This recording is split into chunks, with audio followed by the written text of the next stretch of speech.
Hello बच्चों, आप सबका आपके अपने चैनल गोविंद मैथ लेक्चर्स में एक बार फिर से स्वागत है। तो प्रिय विद्यार्थियों, आज की इस क्लास में हम कक्षा 6 और 7 अंग्रेजी विषय की वर्कबुक 2023-24 के वर्कशीट नंबर 61 से लेकर वर्कशीट नंबर 65 तक सॉल्व करना सीखेंगे। बच्चों, आपकी अंग्रेजी विषय की वर्कबुक के वर्कशीट नंबर 1 से लेकर वर्कशीट नंबर 60 तक सभी को मैंने बहुत अच्छे से सॉल्व करा दिया है। उनकी लिंक वीडियो के डिस्क्रिप्शन में दी हुई है, या फिर चैनल की प्लेलिस्ट पर जाकर आप उन सभी क्लासेस को आराम से देख सकते हैं। तो बच्चों, चलिए क्लास हम शुरू करते हैं। बात कर रहे हैं वर्कशीट नंबर 61 की। यहाँ पर हम क्या सीखेंगे? Rights few sentences about personal experience events experienced, यानी आपको अपने निजी अनुभव या घटनाओं के आधार पर कुछ वाक्यों का निर्माण करना है। क्या करना है? अपने पर्सनल एक्सपीरियंस मतलब क्या हुआ? पर्सनल का मतलब होता है व्यक्तिगत। क्या मतलब होता है? व्यक्तिगत यानी खुद के। ठीक है। एक्सपीरियंस का मतलब क्या होता है? अनुभव। ठीक है। इवेंट्स का मतलब क्या होता है? इवेंट्स का मतलब होता है कोई घटना। और एक्सपीरियंस्ड का मतलब है जो अनुभव आपने प्राप्त किए हैं। ठीक है। तो आपको अपने व्यक्तिगत अनुभवों के आधार पर कुछ वाक्यों का निर्माण करना है। देखो, पहला प्रश्न दिया गया है ऑब्जर्व। ऑब्जर्व का मतलब होता है देखना या निरीक्षण करना। देखना या निरीक्षण करना। ऑब्जर्व का मतलब क्या होता है? ऑब्जर्व का मतलब होता है देखना या निरीक्षण करना। और डिफरेंट ट्रीज, डिफरेंट का मतलब क्या होता है? अलग अलग। आपको क्या करना है? चार अलग अलग पेड़ों को ऑब्जर्व करना, अच्छे से देखना है। You see near your school और विलेज, जो आप अपने विद्यालय के या फिर अपने गांव के आसपास आपने देखे होंगे। Fill the details in the given table and share it with your teacher and friends. इस टेबल के अंदर उनसे संबंधित जानकारी भरिए और अपने दोस्तों और अपने अध्यापक के साथ उसे क्या कीजिए? साझा कीजिए। You can use words given below and right local name of a tree if you wish. आप जो यहाँ पर नीचे कुछ शब्द दिए गए हैं, इन शब्दों की मदद ले सकते हो। ठीक है। और साथ ही साथ आपके जो लोकल पेड़ पौधे हैं उनके बारे में भी जानकारी लिख सकते हो। देखो, पहले कॉलम में क्या लिखना है? Name of the tree. ठीक है, पेड़ का नाम लिखना है। दूसरे में where did you see this tree, यानी आपने उस पेड़ को कहाँ देखा। तीसरे में draw a picture of a leaf of the tree. Leaf का मतलब क्या होता है? पत्ती। ठीक है, आपको एक पत्ती का चित्र बनाना है। Right a few lines about the tree. उसके बाद उस पेड़ से संबंधित आपको कुछ लाइनें लिखनी है। देखो, सबसे पहले बच्चों हमने लिखा है यहाँ पर नीम के पेड़ की बात की है। इसकी बात की है नीम के पेड़ की। ठीक है, इसको हमने कहाँ देखा? अलोंग द रोड, रोड के किनारे पर देखा। फिर हमने नीम की पत्ती का चित्र बना दिया। इसके बाद हमने दो वाक्य लिखे। पहला वाक्य लिखा है कि अ नीम इज वेरी यूजफुल ट्री। ठीक है, कि जो आपका नीम है वो बहुत ही ज्यादा उपयोगी पेड़ है। इट हैज स्मॉल लीव्स, इसकी छोटी छोटी क्या होती है? पत्तियां होती है। ठीक है। दूसरा हमने लिखा है बनियान।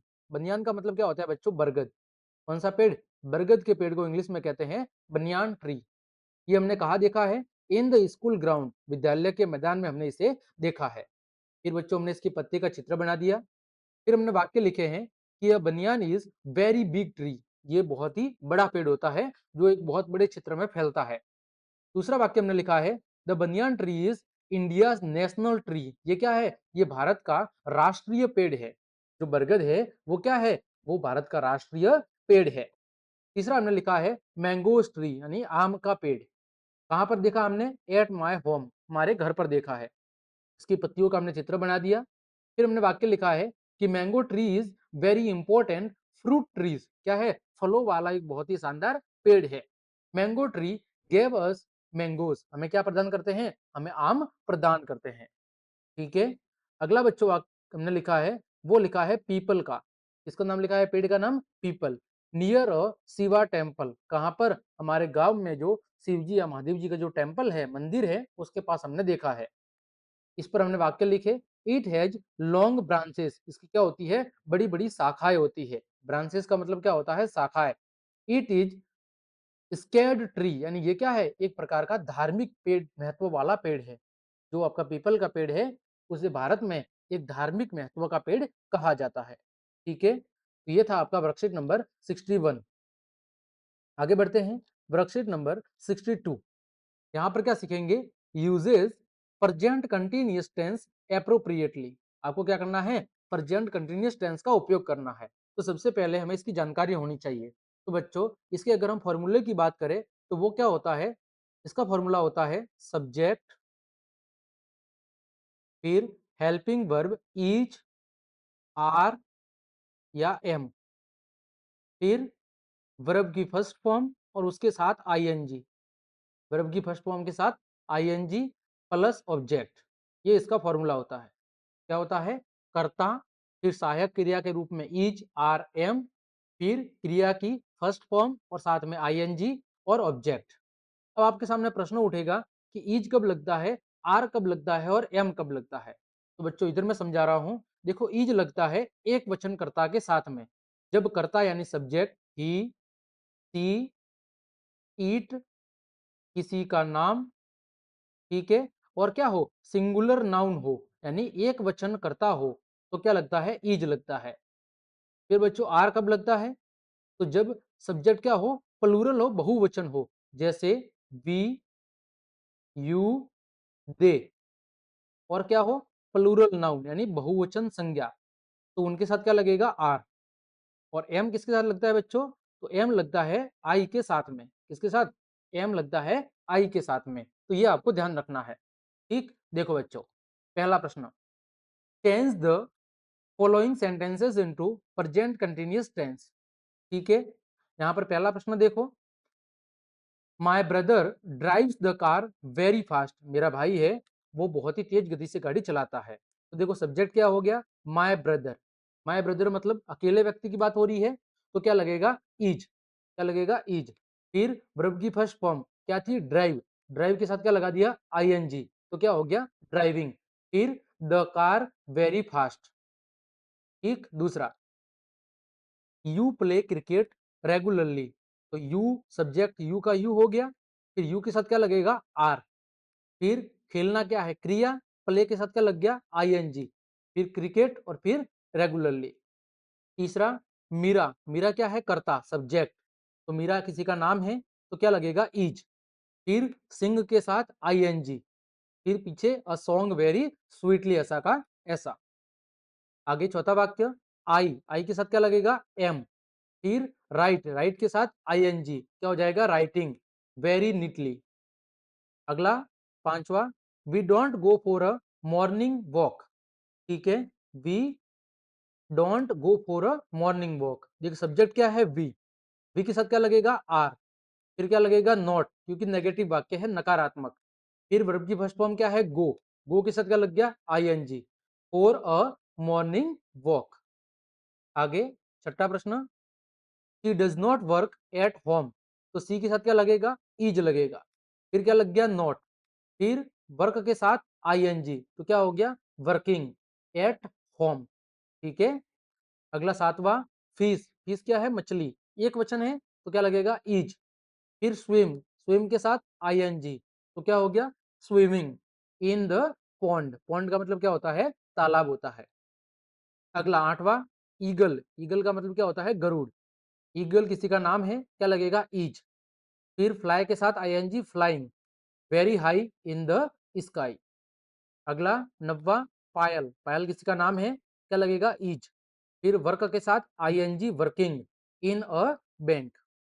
अगला दसवा, द बेबी क्राइज लाउडली, तो द बेबी किसी एक की बात हो रही है, क्या लगेगा, इज, फिर क्राई के साथ आईएनजी, क्या लग गया, क्राइंग, फिर लाउडली। ठीक है, तो आपको केवल फॉर्मूला याद रखना है कि प्रेजेंट कंटिन्यूअस टेंस का फॉर्मूला क्या होता है। ठीक है, एक बार फिर से बता देता हूं, सब्जेक्ट, फिर क्या होता है, इज, आर या एम, फिर वर्ब की फर्स्ट फॉर्म, उसके साथ आईएनजी और फिर ऑब्जेक्ट, ये फॉर्मूला होता है प्रेजेंट कंटिन्यूअस का।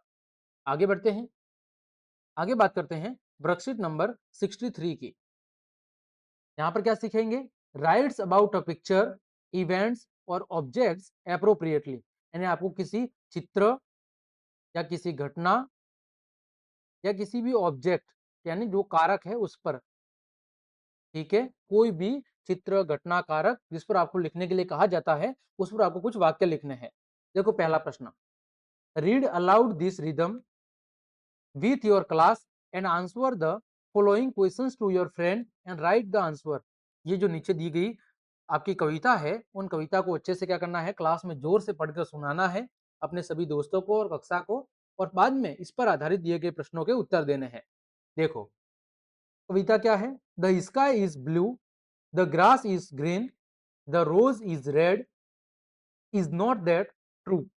ठीक है, कि जो स्काई है, आकाश है, वो कैसा है? नीला है। घास है वो कैसी होती है? ग्रीन होती है, हरी। गुलाब हमेशा लाल होता है, ये हमेशा सत्य नहीं होता है। Lemon is yellow, orange is orange, would is brown, don't you know? ठीक है, कि जो लेमन का मतलब क्या होता है? नींबू। नींबू कैसा होता है? पीला। ऑरेंज कैसा होता है? नारंगी होता है। वुड का मतलब क्या होता है? लकड़ी। लकड़ी कैसी होती है? ब्राउन, भूरे रंग की। Don't you know? क्या आप इसके बारे में नहीं जानते हैं? ठीक है, अगला है मिल्क इज वाइट। मिल्क मतलब दूध। ठीक है, star is black, mix them up and what do you have? ठीक है, blue, green, red, brown, yellow, orange, black, white, how many colours do you know? तो यहाँ पर कितने कलर की बात की गई है? 2, 4, 6, 8 कलर की बात की गई है। तो ये आपकी कुछ कविता है, इसको आपको अच्छे से पढ़ना था। अब आपको क्या करना है? इस पर आधारित प्रश्नों के जवाब देने हैं। देखो बच्चों, पहला प्रश्न आपके सामने दिया गया है, how many colour names are mentioned in the rhythm? यहाँ पर इस कविता में कितने रंगों का क्या किया गया है? वर्णन या जिक्र किया गया है।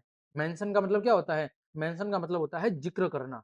तो यहाँ पर कुल 8 रंगों का जिक्र किया गया है।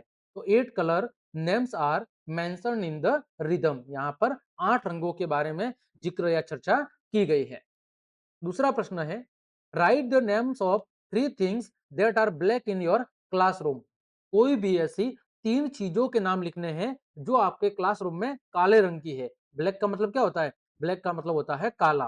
ठीक है, तो ऐसी कोई भी 3 वस्तुओं के नाम बताने हैं जो आपकी कक्षा में काले रंग की होती है। देखो, एक तो क्या है हमारी कक्षा में काले रंग का? डस्टर है। दूसरा आपका ब्लैक बोर्ड है। और तीसरा क्या है? हमारी जो बेंच है वो काले रंग की है। ठीक। तीसरा प्रश्न है, what is your friends favourite colour? आपके मित्र का जो फेवरेट कलर है वो कौन सा है? तो कौन सा है? मेरे मित्र का फेवरेट कलर रेड है।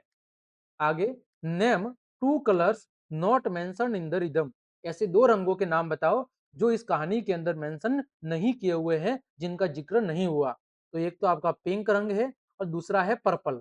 ठीक है, पिंक और पर्पल ये 2 रंग हैं जिनका इस कहानी में, सॉरी इस कविता के अंदर कोई जिक्र नहीं किया गया है। ठीक है बच्चों, तो ये था आपका वर्कशीट नंबर 63। आगे बढ़ते हैं, वर्कशीट नंबर 64। यहाँ पर हम क्या सीखेंगे? Conduct short interviews and record responses appropriately. आपको क्या करना है? एक छोटा सा इंटरव्यू कंडक्ट आयोजित करवाना है और फिर उसको उचित तरीके से उसके अंदर जो भी सवालों का आदान प्रदान होता है उसे अच्छे से रिकॉर्ड करना है। ठीक है, देखो प्रश्न क्या दिया हुआ है, conduct short interviews of people around. आपके आसपास के व्यक्तियों के साथ छोटा सा इंटरव्यू कंडक्ट कीजिए। प्रश्न पहला दिया हुआ है, talk to your family members about what preparations do they do before living for a trip. अपने परिवार के सदस्यों के साथ चर्चा कीजिए कि जब वो किसी यात्रा पर जा रहे होते हैं तो यात्रा पर जाने से पहले वो किस प्रकार की तैयारी करते हैं। प्रिपरेशंस का मतलब क्या होता है? प्रिपरेशंस का मतलब होता है तैयारी करना। क्या होता है? तैयारी करना। ट्रिप का मतलब क्या होता है? ट्रिप का मतलब होता है कोई प्रकार की यात्रा। Write down 5 most important lines that you must do while living your home. कोई भी ऐसे 5 महत्वपूर्ण वाक्य लिखिए जो आप अपने घर को छोड़ने से पहले एक यात्रा के लिए करते हैं। तो बच्चों, अगर हम किसी यात्रा पे जा रहे हैं तो हम क्या करेंगे? सबसे पहले first, I will prepare my bag. हम क्या करेंगे? हमारे बैग्स को अच्छे से तैयार करेंगे। दूसरा, then I will take my money. उसके बाद हम खर्च करने के लिए रुपए पैसे लेंगे। तीसरा क्या करेंगे? I will take some fast food for journey.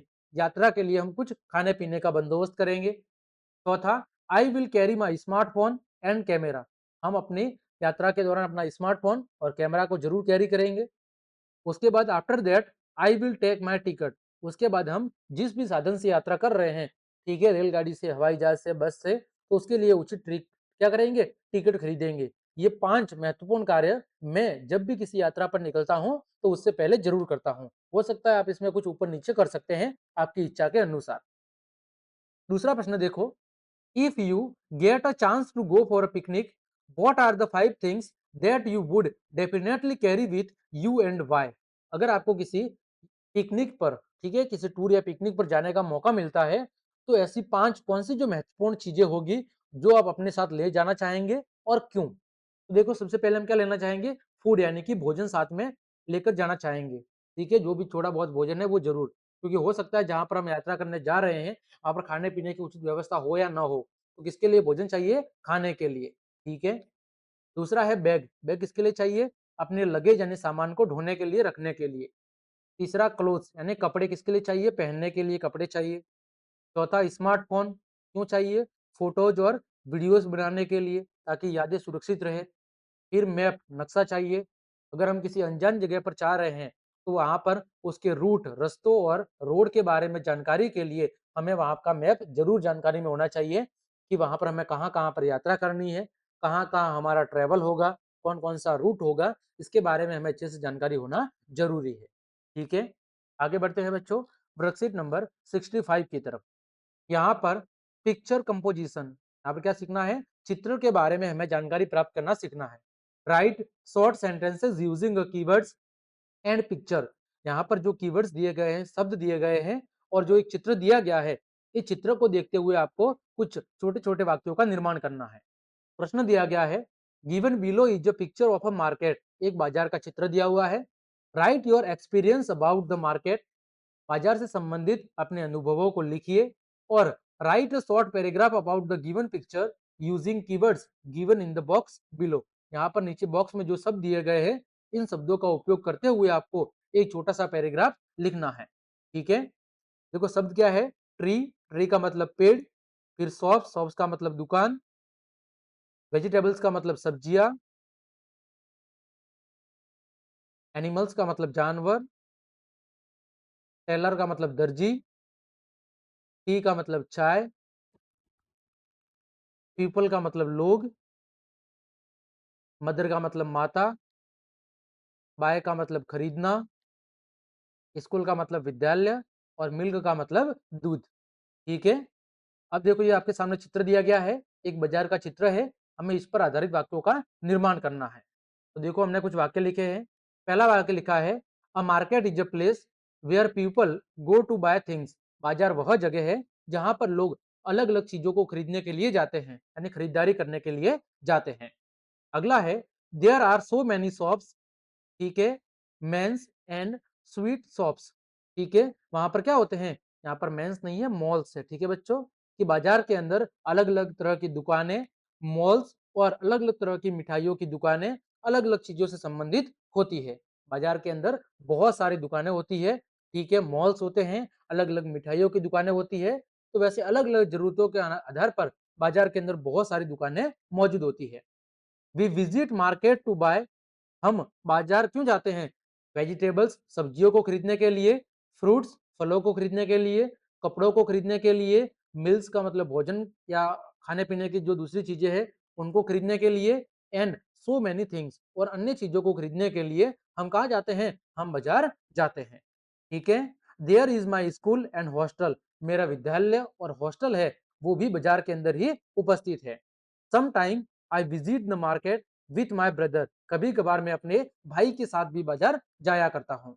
ठीक है बच्चों? तो इस तरह हमने आपके वर्कशीट नंबर 61 से लेकर 65 तक सभी को बहुत अच्छे से सॉल्व करा दिया है। उम्मीद करता हूँ सभी वर्कशीट आपको अच्छे समझ में आई होगी। तो क्लास देखने के लिए आप सभी का धन्यवाद। यदि आपको मेरी क्लास और मेहनत पसंद आई है, तो बच्चों लाइक, कमेंट, शेयर और सब्सक्राइब जरूर करें। आज के लिए इतना ही। जय हिंद, जय भारत।